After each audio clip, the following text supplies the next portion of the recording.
Okay, so a few EQ shapes that we're going to probably come across when opening up an EQ. So I've just made a blank audio track for now. Doesn't matter, it's got no audio, I'll put a clip there anyway. So if we just open up an EQ plugin, we'll go for EQ 7 band. We can see we've got all sorts of parameters on here now. HPF and LPF are kind of in our main section of there. That stands for high pass filter, that stands for low pass filter, and that's kind of the shape of it. If I press in, start bringing that in.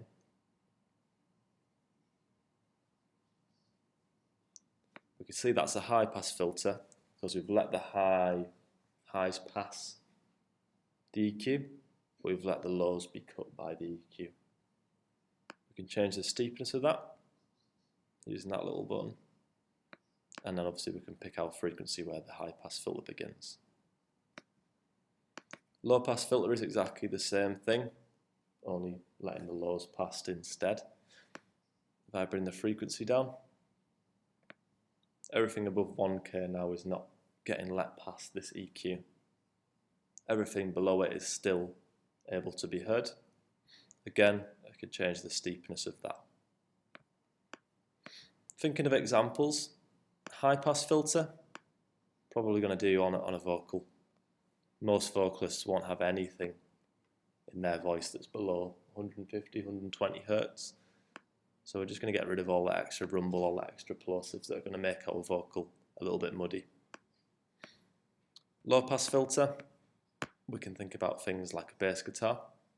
Bass guitars generally not going to have much information beyond 1 kHz. It's kind of all sat in this bass region. We can also use it on guitars, so we could low pass filter a guitar to around there. Keeps out the way of the vocals, keeps out the way of the cymbals and the other high frequency elements of a track.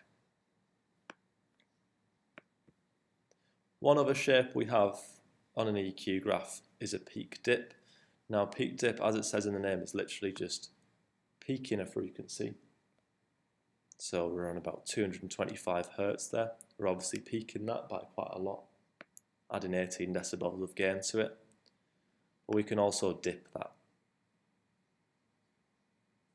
If I just bring that back to 0 and make the Q a little bit smaller, there's our peak and there's our dip.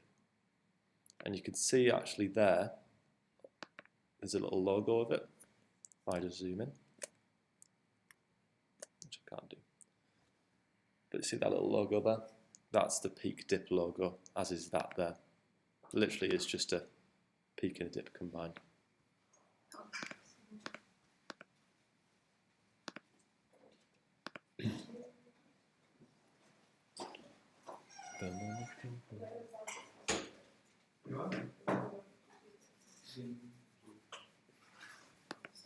That makes sense?